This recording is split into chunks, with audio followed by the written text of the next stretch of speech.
It is a great honor to return to the National Defense University. Here at Fort McNair, Americans have served in uniform since 1791, standing guard in the earliest days of the Republic and contemplating the future of warfare here in the 21st century. For over 2 centuries, the United States has been bound together by founding documents that defined who we are as Americans and served as our compass through every type of change. Matters of war and peace are no different. Americans are deeply ambivalent about war, but having fought for our independence, we know a price must be paid for freedom. From the Civil War to our struggle against fascism, on through the long twilight struggle of the Cold War. Battlefields have changed and technology has evolved, but our commitment to constitutional principles has weathered every war, and every war has come to an end. And with the collapse of the Berlin Wall, a new dawn of democracy took hold abroad, and a decade of peace and prosperity arrived here at home. And for a moment it seemed the 21st century would be a tranquil time. And then on September 11th, 2001, we were shaken out of complacency. Thousands were taken from us as clouds of fire and metal and ash descended upon a sun-filled morning. This was a different kind of war. No armies came to our shores, and our military was not the principal target. Instead, a group of terrorists came to kill as many civilians as they could. And so our nation went to war. We have now been at war for well over a decade. I won't review the full history. What is clear is that we quickly drove al-Qaeda out of Afghanistan, but then shifted our focus and began a new war in Iraq. And this carried significant consequences for our fight against al-Qaeda, our standing in the world, and to this day, our interests in a vital region. Meanwhile, we strengthened our defenses, hardening targets, tightening transportation security, giving law enforcement new tools to prevent terror. Most of these changes were sound. Some caused inconvenience, but some, like expanded surveillance, raised difficult questions about the balance that we strike between our interests in security and our values of privacy. And in some cases, I believe we compromised our basic values by using torture to interrogate our enemies and detaining individuals in a way that ran counter to the rule of law. So after I took office, we stepped up the war against al-Qaeda, but we also sought to change its course. We relentlessly targeted al-Qaeda's leadership. We ended the war in Iraq and brought nearly 150,000 troops home. We pursued a new strategy in Afghanistan and increased our training of Afghan forces. We unequivocally banned torture, affirmed our commitment to civilian courts, worked to align our policies with the rule of law, and expanded our consultations with Congress. Today, Osama bin Laden is dead, and so are most of his top lieutenants. There have been no large-scale attacks on the United States, and our homeland is more secure. Few of our troops are in harm's way, and over the next 19 months, they will continue to come home. Our alliances are strong, and so is our standing in the world. In sum, we are safer because of our efforts. Now, make no mistake, our nation is still threatened by terrorists. From Benghazi to Boston, we have been tragically reminded of that truth. But we have to recognize that the threat has shifted and evolved from the one that came to our shores on 9/11. With a decade of experience now to draw from, this is the moment to ask ourselves hard questions about the nature of today's threats and how we should confront them. And these questions matter to every American.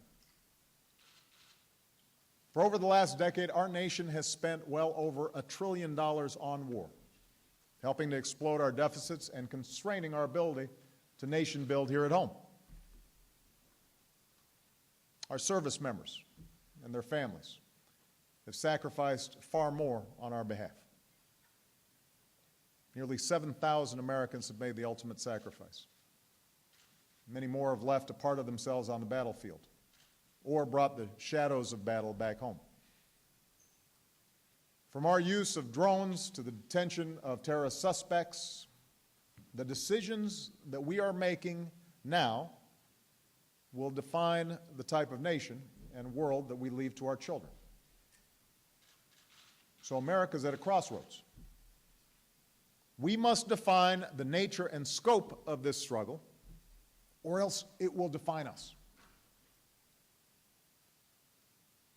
We have to be mindful of James Madison's warning that no nation could preserve its freedom in the midst of continual warfare. Neither I nor any president can promise the total defeat of terror. We will never erase the evil that lies in the hearts of some human beings, nor stamp out every danger to our open society. But what we can do, what we must do, is dismantle networks that pose a direct danger to us and make it less likely for new groups to gain a foothold, all the while maintaining the freedoms and ideals that we defend. And to define that strategy, we have to make decisions based not on fear, but on hard-earned wisdom. And that begins with understanding the current threat that we face. Today, the core of al-Qaeda in Afghanistan and Pakistan is on the path to defeat. Their remaining operatives spend more time thinking about their own safety than plotting against us. They did not direct the attacks in Benghazi or Boston. They've not carried out a successful attack on our homeland since 9/11. Instead, what we've seen is the emergence of various al-Qaeda affiliates, from Yemen to Iraq, from Somalia to North Africa. The threat today is more diffuse, with al-Qaeda's affiliates in the Arabian Peninsula, AQAP, the most active in plotting against our homeland. And while none of AQAP's efforts approach the scale of 9/11, they have continued to plot acts of terror, like the attempt to blow up an airplane on Christmas Day in 2009. Unrest in the Arab world has also allowed extremists to gain a foothold in countries like Libya and Syria. But here, too, there are differences from 9/11. In some cases, we continue to confront state-sponsored networks like Hezbollah that engage in acts of terror to achieve political goals. Other of these groups are simply collections of local militias or extremists interested in seizing territory. And while we are vigilant for signs that these groups may pose a transnational threat, most are focused on operating in the countries and regions where they are based. And that means we'll face more localized threats like what we saw in Benghazi, or the BP oil facility in Algeria, in which local operatives, perhaps in loose affiliation with regional networks, launch periodic attacks against Western diplomats, companies, and other soft targets, or resort to kidnapping and other criminal enterprises to fund their operations. And finally, we face a real threat from radicalized individuals here in the United States. Whether it's a shooter at a Sikh temple in Wisconsin, a plane flying into a building in Texas, or the extremists who killed 168 people at the federal building in Oklahoma City, America's confronted many forms of violent extremism in our history. Deranged or alienated individuals, often U.S. citizens or legal residents, can do enormous damage, particularly when inspired by larger notions of violent jihad. And that pull towards extremism appears to have led to the shooting at Fort Hood and the bombing of the Boston Marathon. So that's the current threat. Lethal, yet less capable, al-Qaeda affiliates, threats to diplomatic facilities and businesses abroad, homegrown extremists. This is the future of terrorism. We have to take these threats seriously and do all that we can to confront them. But as we shape our response, we have to recognize that the scale of this threat closely resembles the types of attacks we faced before 9/11. In the 1980s, we lost Americans to terrorism at our embassy in Beirut, at our Marine barracks in Lebanon, on a cruise ship at sea, at a disco in Berlin, and on a Pan Am flight, Flight 103, over Lockerbie. In the 1990s, we lost Americans to terrorism at the World Trade Center, at our military facilities in Saudi Arabia, and at our embassy in Kenya. These attacks were all brutal. They were all deadly. And we learned that left unchecked, these threats can grow. But if dealt with smartly and proportionally, these threats need not rise to the level that we saw on the eve of 9/11. Moreover, we have to recognize that these threats don't arise in a vacuum. Most, though not all, of the terrorism we faced is fueled by a common ideology, a belief by some extremists that Islam is in conflict with the United States and the West, and that violence against Western targets, including civilians, is justified in pursuit of a larger cause. Of course, this ideology is based on a lie, for the United States is not at war with Islam. And this ideology is rejected by the vast majority of Muslims, who are the most frequent victims of terrorist attacks. Nevertheless, this ideology persists. And in an age when ideas and images can travel the globe in an instant, our response to terrorism can't depend on military or law enforcement alone. We need all elements of national power to win a battle of wills, the battle of ideas. So what I want to discuss here today is the components of such a comprehensive counterterrorism strategy. First, we must finish the work of defeating al-Qaeda and its associated forces. In Afghanistan, we will complete our transition to Afghan responsibility for that country's security. Our troops will come home. Our combat mission will come to an end.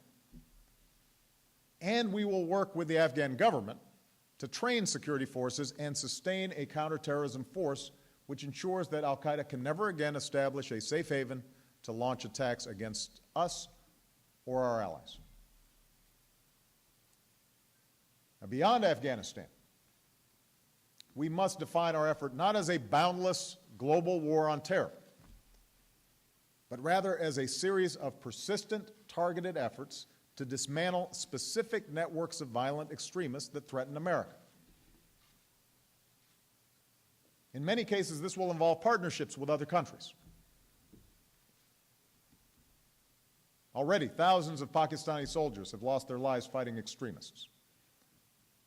In Yemen, we are supporting security forces that have reclaimed territory from AQAP. In Somalia, we helped a coalition of African nations push al-Shabaab out of its strongholds. In Mali, we're providing military aid to French-led intervention to push back al-Qaeda in the Maghreb and help the people of Mali reclaim their future. Much of our best counterterrorism cooperation results in the gathering and sharing of intelligence, the arrest and prosecution of terrorists. That's how a Somali terrorist apprehended off the coast of Yemen is now in a prison in New York. That's how we worked with European allies to disrupt plots from Denmark to Germany to the United Kingdom. That's how intelligence collected with Saudi Arabia helped us stop a cargo plane from being blown up over the Atlantic. These partnerships work. But despite our strong preference for the detention and prosecution of terrorists. Sometimes this approach is foreclosed. Al-Qaeda and its affiliates try to gain foothold in some of the most distant and unforgiving places on earth. They take refuge in remote tribal regions. They hide in caves and walled compounds. They train in empty deserts and rugged mountains. In some of these places, such as parts of Somalia and Yemen, the state only has the most tenuous reach into the territory. In other cases, the state lacks the capacity or will to take action. And it's also not possible for America to simply deploy a team of special forces to capture every terrorist. Even when such an approach may be possible, there are places where it would pose profound risks to our troops and local civilians, where a terrorist compound cannot be breached without triggering a firefight with surrounding tribal communities, for example, that pose no threat to us. Times when putting U.S. boots on the ground may trigger a major international crisis.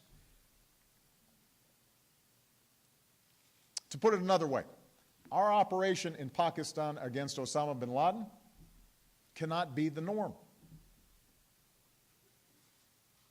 The risks in that case were immense. The likelihood of capture, although that was our preference, was remote given the certainty that our folks would confront resistance. The fact that we did not find ourselves confronted with civilian casualties or embroiled in an extended firefight was a testament to the meticulous planning and professionalism of our special forces, but it also depended on some luck. And it was supported by massive infrastructure in Afghanistan. And even then, the cost to our relationship with Pakistan and the backlash among the Pakistani public over encroachment on their territory was so severe that we are just now beginning to rebuild this important partnership. So it is in this context that the United States has taken lethal, targeted action against al-Qaeda and its associated forces, including with remotely piloted aircraft commonly referred to as drones. As was true in previous armed conflicts, this new technology raises profound questions about who is targeted and why, about civilian casualties and the risk of creating new enemies, about the legality of such strikes under U.S. and international law, about accountability and morality. So let me address these questions. To begin with, our actions are effective. Don't take my word for it. In the intelligence gathered at bin Laden's compound, we found that he wrote, "We could lose the reserves to enemies' airstrikes. We cannot fight airstrikes with explosives." Other communications from al-Qaeda operatives confirm this as well.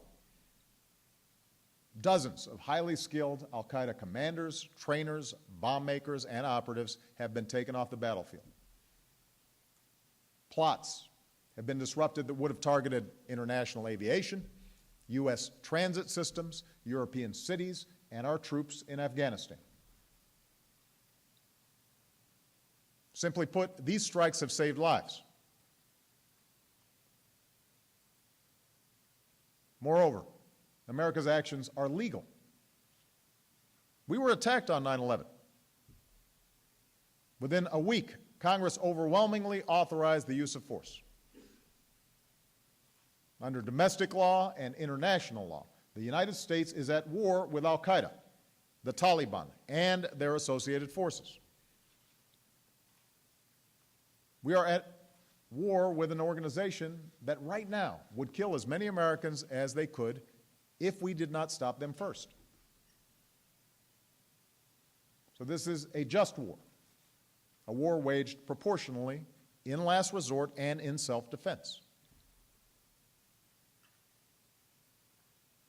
And yet, as our fight enters a new phase, America's legitimate claim of self-defense cannot be the end of the discussion. To say a military tactic is legal or even effective is not to say it is wise or moral in every instance. For the same progress that gives us the technology to strike half a world away also demands the discipline to constrain that power or risk abusing it. And that's why, over the last 4 years, my administration has worked vigorously to establish a framework that governs our use of force against terrorists, insisting upon clear guidelines, oversight, and accountability that is now codified in presidential policy guidance that I signed yesterday. In the Afghan war theater, we must and will continue to support our troops until the transition is complete at the end of 2014. And that means we will continue to take strikes against high-value al-Qaeda targets, but also against forces that are massing to support attacks on coalition forces. But by the end of 2014, we will no longer have the same need for force protection. And the progress we've made against core al-Qaeda will reduce the need for unmanned strikes. Beyond the Afghan theater, we only target al-Qaeda and its associated forces. And even then, the use of drones is heavily constrained. America does not take strikes when we have the ability to capture individual terrorists. Our preference is always to detain, interrogate, and prosecute them. America cannot take strikes wherever we choose. Our actions are bound by consultations with partners and respect for state sovereignty. America does not take strikes to punish individuals. We act against terrorists who pose a continuing and imminent threat to the American people, and when there are no other governments capable of effectively addressing the threat. And before any strike is taken, there must be near certainty that no civilians will be killed or injured, the highest standard we can set. Now, this last point is critical because much of the criticism about drone strikes, both here at home and abroad, understandably centers on reports of civilian casualties. There's a wide gap between U.S. assessments of such casualties and non-governmental reports. Nevertheless, it is a hard fact that U.S. strikes have resulted in civilian casualties, a risk that exists in every war. And for the families of those civilians, no words or legal construct can justify their loss. For me and those in my chain of command, those deaths will haunt us as long as we live, just as we are haunted by the civilian casualties that have occurred throughout conventional fighting in Afghanistan and Iraq.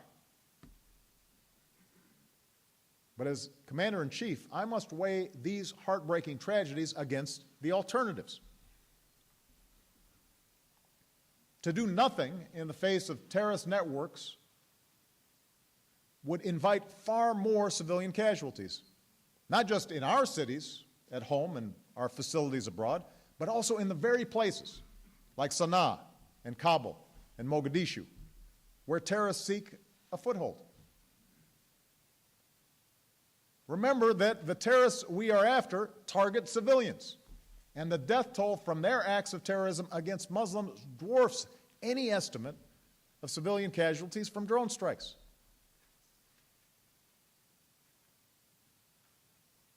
So doing nothing is not an option. Where foreign governments cannot or will not effectively stop terrorism in their territory, the primary alternative to targeted lethal action would be the use of conventional military options. As I've already said, even small special operations carry enormous risks.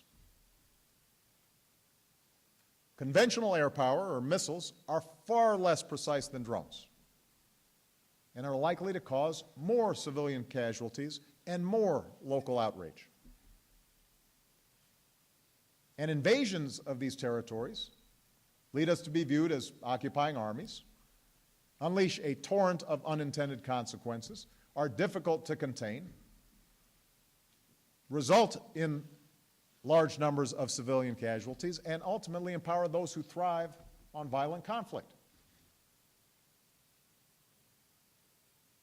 So it is false to assert that putting boots on the ground is less likely to result in civilian deaths or less likely to create enemies in the Muslim world.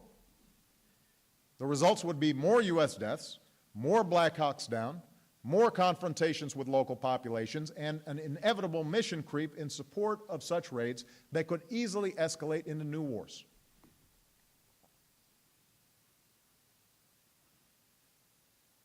Yes, the conflict with al-Qaeda, like all armed conflict, invites tragedy.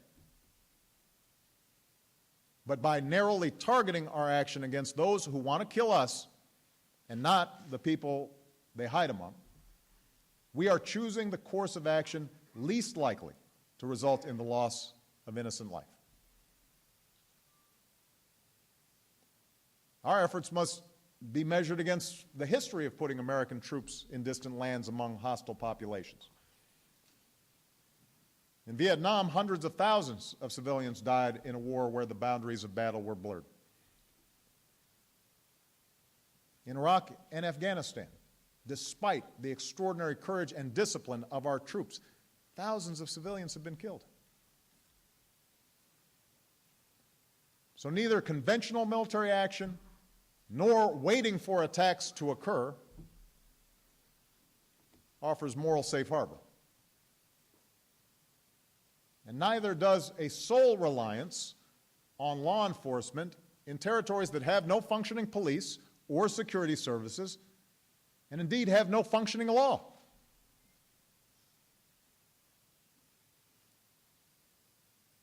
Now, this is not to say that the risks are not real. Any U.S. military action in foreign lands risks creating more enemies and impacts public opinion overseas. Moreover, our laws constrain the power of the president, even during wartime. And I've taken an oath to defend the Constitution of the United States. The very precision of drone strikes and the necessary secrecy often involved in such actions can end up shielding our government from the public scrutiny that a troop deployment invites. It could also lead a president and his team to view drone strikes as a cure-all for terrorism.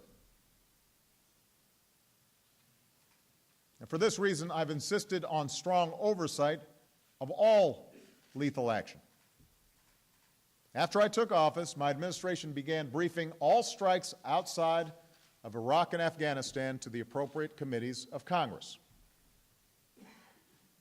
Let me repeat that. Not only did Congress authorize the use of force, it is briefed on every strike that America takes. Every strike.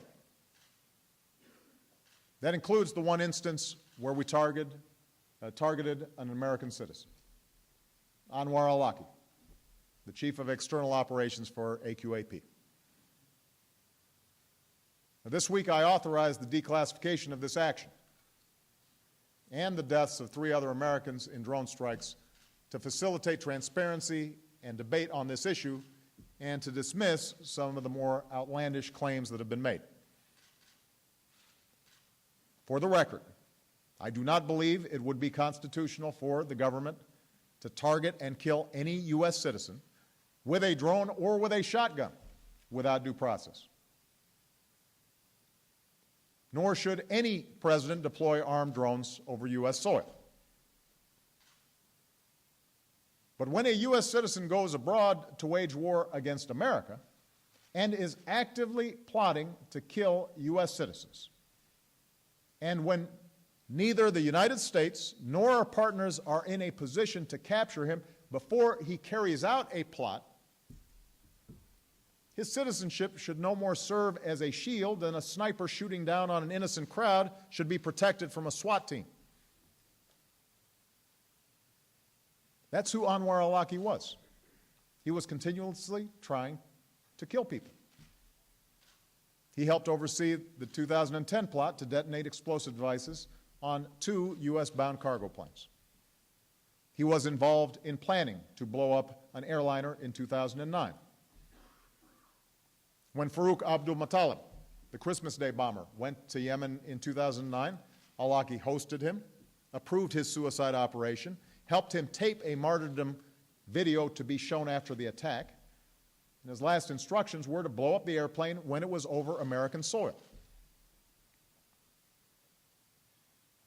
I would have detained and prosecuted al-Awlaki if we captured him before he carried out a plot, but we couldn't. And as president, I would have been derelict in my duty had I not authorized the strike that took him out.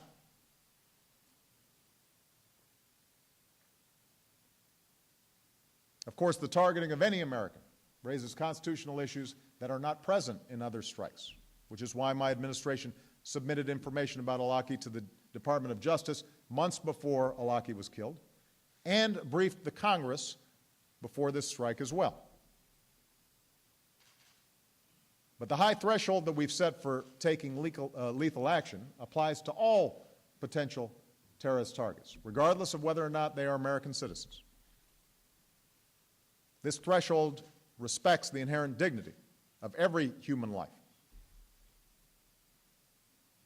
Alongside the decision to put our men and women in uniform in harm's way, the decision to use force against individuals or groups, even against a sworn enemy of the United States, is the hardest thing I do as president. But these decisions must be made, given my responsibility to protect the American people.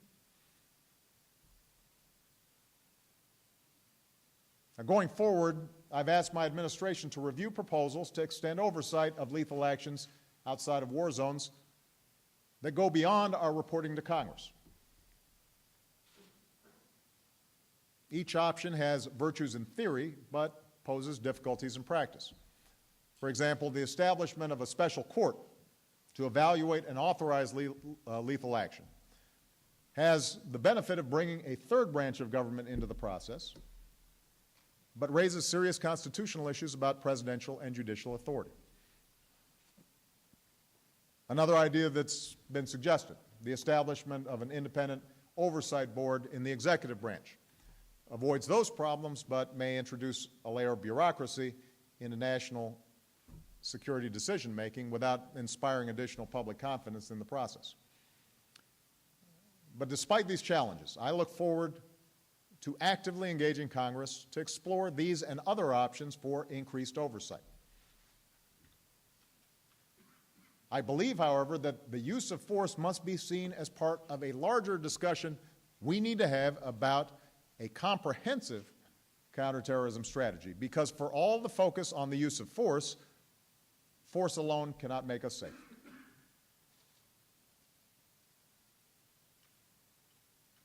We cannot use force everywhere that a radical ideology takes root. And in the absence of a strategy that reduces the wellspring of extremism, a perpetual war through drones or special forces or troop deployments will prove self-defeating and alter our country in troubling ways. So the next element of our strategy involves addressing the underlying grievances and conflicts that feed extremism, from North Africa to South Asia. As we've learned this past decade, this is a vast and complex undertaking. We must be humble in our expectation that we can quickly resolve deep-rooted problems like poverty and sectarian hatred.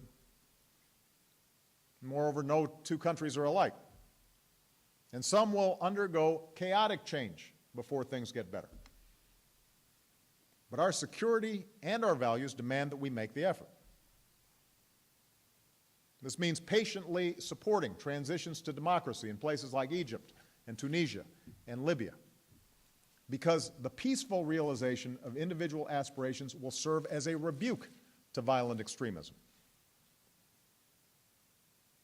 We must strengthen the opposition in Syria while isolating extremist elements, because the end of a tyrant must not give way to the tyranny of terrorism. We are actively working to promote peace between Israelis and Palestinians because it is right and because such a peace could help reshape attitudes in the region. And we must help countries modernize economies, upgrade education, and encourage entrepreneurship, because American leadership has always been elevated by our ability to connect with people's hopes and not simply their fears. And success on all these fronts requires sustained engagement, but it will also require resources.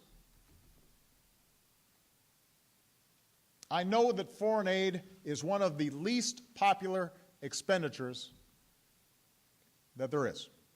That's true for Democrats and Republicans. I've seen the polling. Even though it amounts to less than 1% of the federal budget. In fact, a lot of folks think it's 25% if you ask people on the streets.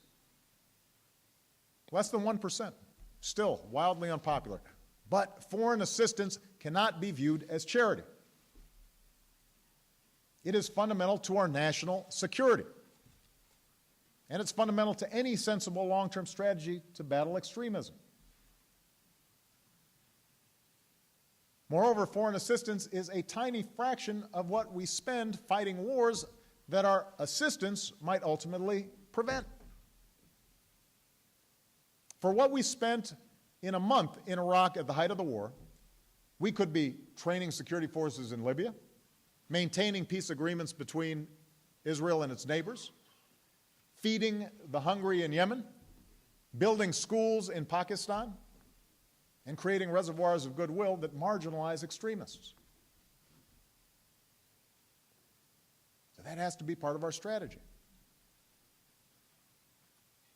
Moreover, America cannot carry out this work if we don't have diplomats serving in some very dangerous places. Over the past decade, we have strengthened security at our embassies, and I am implementing every recommendation of the Accountability Review Board, which found unacceptable failures in Benghazi.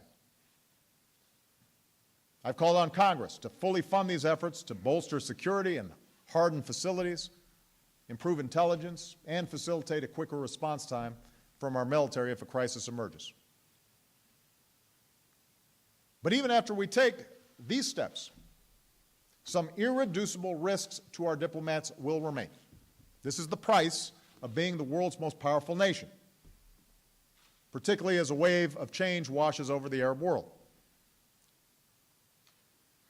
And in balancing the trade-offs between security and active diplomacy, I firmly believe that any retreat from challenging regions will only increase the dangers that we face in the long run. And that's why we should be grateful to those diplomats who are willing to serve there. Targeted action against terrorists, effective partnerships, diplomatic engagement, and assistance. Through such a comprehensive strategy, we can significantly reduce the chances of large-scale attacks on the homeland and mitigate threats to Americans overseas. But as we guard against dangers from abroad, we cannot neglect the daunting challenge of terrorism from within our borders. As I said earlier, this threat is not new. But technology and the internet increase its frequency and, in some cases, its lethality. Today, a person can consume hateful propaganda, commit themselves to a violent agenda, and learn how to kill without leaving their home. To address this threat, 2 years ago, my administration did a comprehensive review and engaged with law enforcement. And the best way to prevent violent extremism inspired by violent jihadists is to work with the Muslim American community, which has consistently rejected terrorism, to identify signs of radicalization and partner with law enforcement when an individual is drifting towards violence. And these partnerships can only work when we recognize that Muslims are a fundamental part of the American family. In fact, the success of American Muslims and our determination to guard against any encroachments on their civil liberties is the ultimate rebuke to those who say that we're at war with Islam.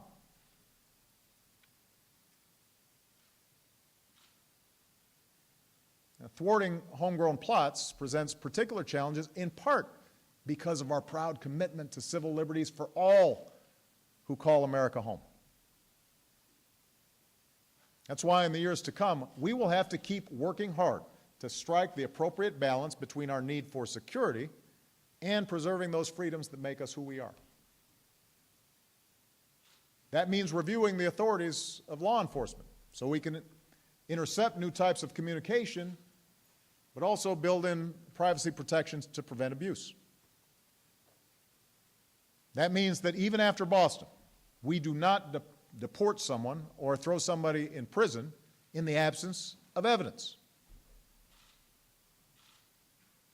That means putting careful constraints on the tools the government uses to protect sensitive information, such as the state secrets doctrine.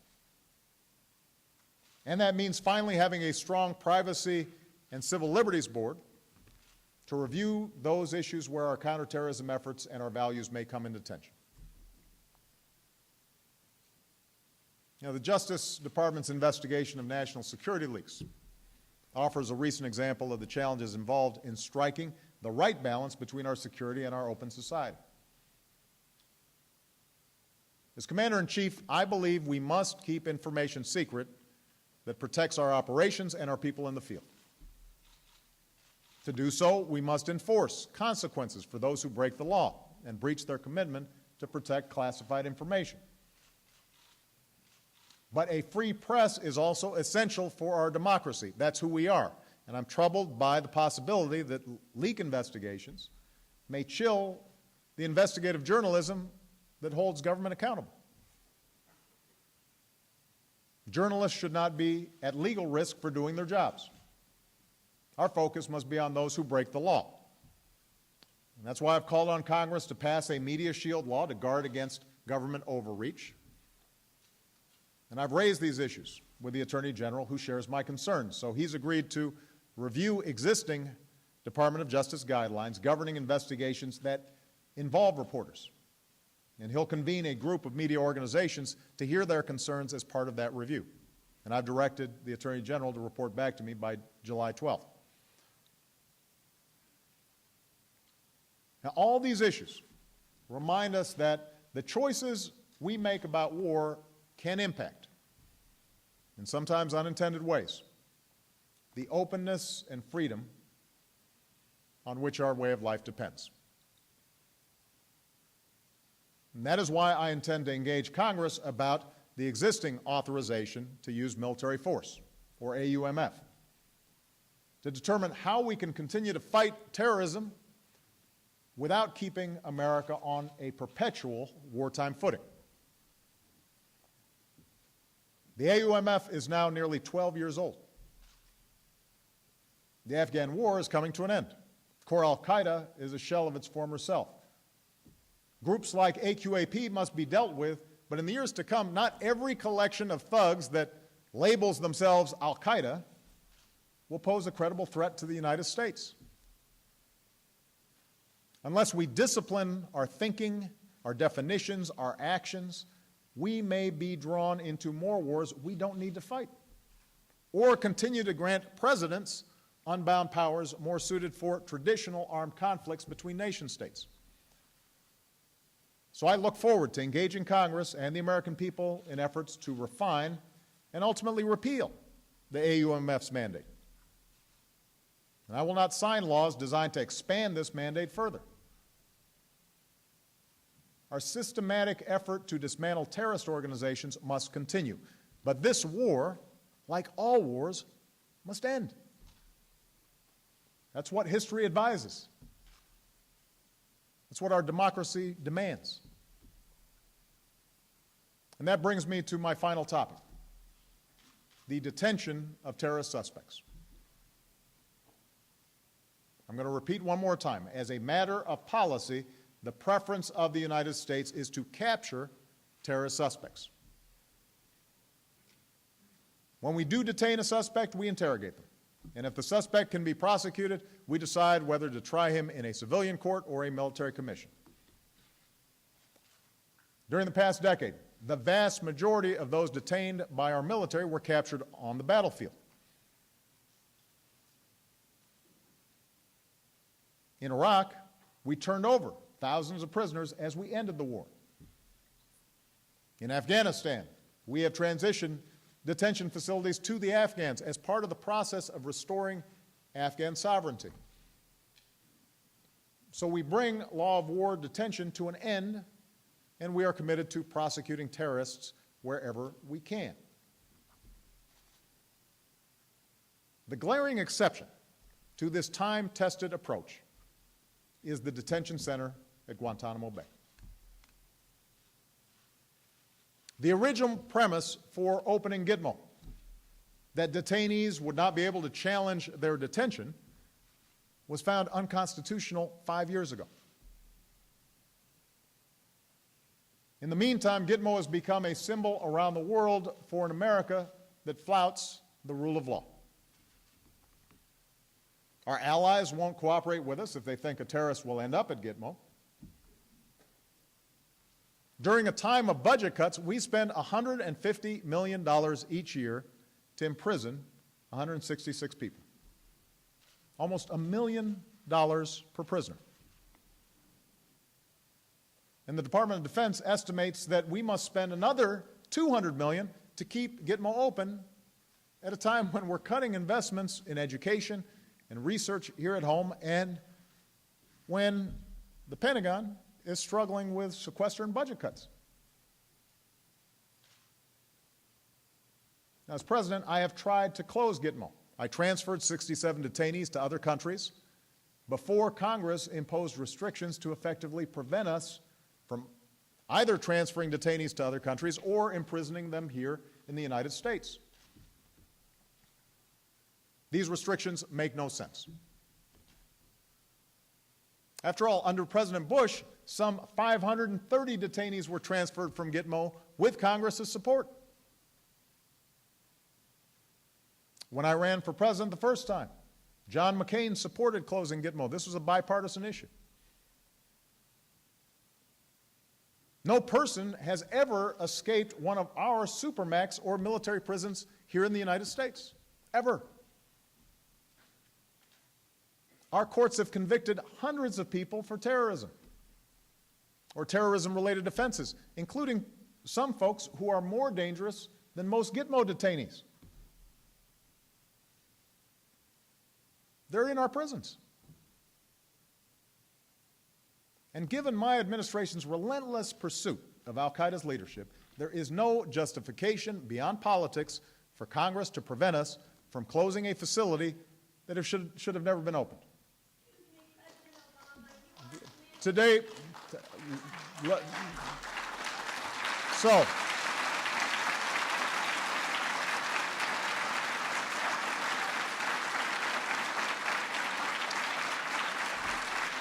so let me finish, ma'am. Good. So today,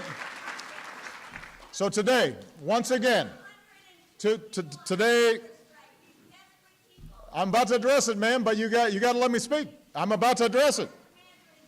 Let me address it. Why don't you let me address it, ma'am? Why don't you sit down and I will tell you exactly what I'm going to do. Thank you, ma'am. Thank you. Thank you.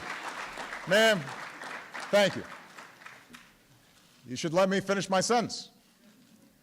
Today, I once again call on Congress to lift the restrictions on detainee transfers from Gitmo. I have asked I have asked the Department of Defense to designate a site in the United States where we can hold military commissions. I'm appointing a new senior envoy at the State Department and Defense Department whose sole responsibility will be to achieve the transfer of detainees to third countries. I am lifting the moratorium on detainee transfers to Yemen so we can review them on a case-by-case basis.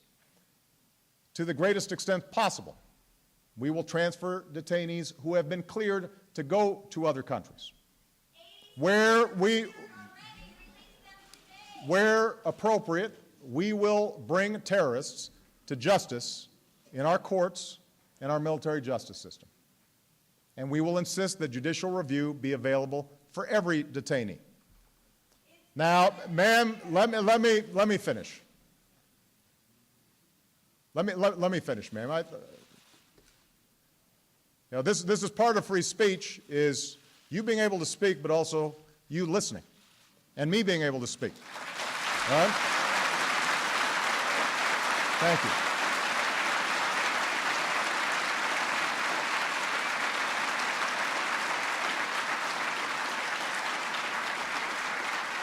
Now,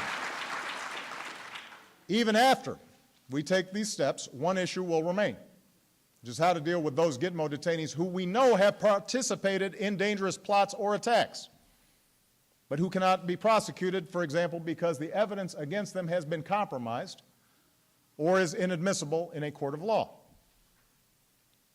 But once we commit to a process of closing Gitmo, I am confident that this legacy problem can be resolved, consistent with our commitment to the rule of law.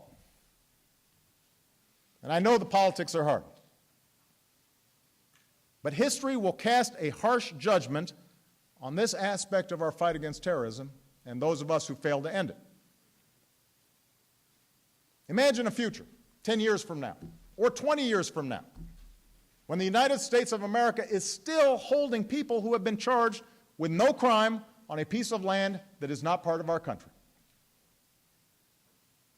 Look at the current situation, where we are force-feeding detainees who are being held on a hunger strike.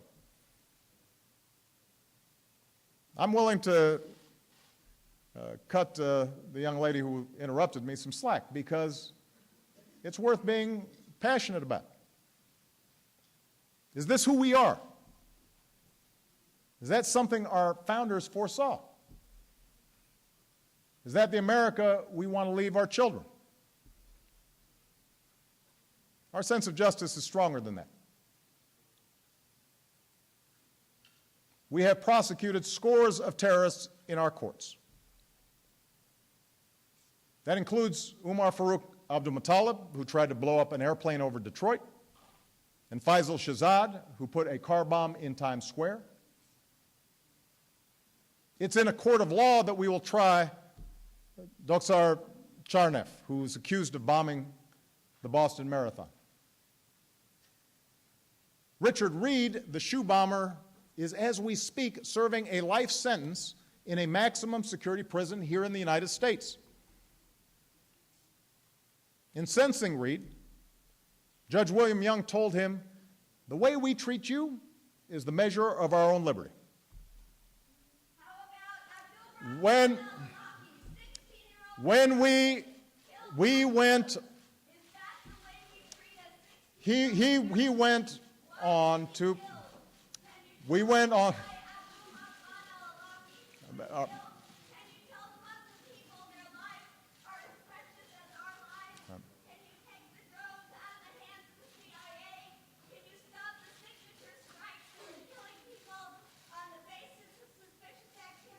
we're addressing that, ma'am.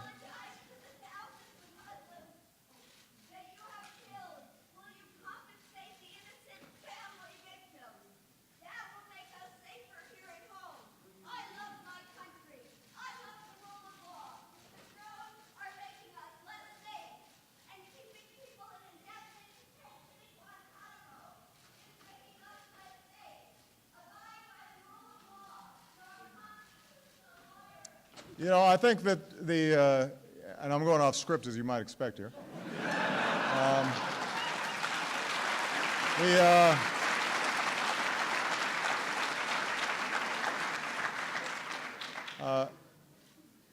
the voice of that woman is worth paying attention to. Obviously, I do not agree with much of what she said. And obviously, she wasn't listening to me in much of what I said. But these are tough issues. And the suggestion that we can gloss over them is wrong. You know, when that judge sentenced Mr. Reed, the shoe bomber, he went on to point to the American flag that flew in the courtroom. That flag, he said, will fly there long after this is all forgotten. That flag still stands for freedom. So, America, we face down dangers far greater than al-Qaeda. By staying true to the values of our founding, and by using our constitutional compass, we have overcome slavery and civil war and fascism and communism. In just these last few years as president, I've watched the American people bounce back from painful recession, mass shootings, natural disasters like the recent tornadoes that devastated Oklahoma.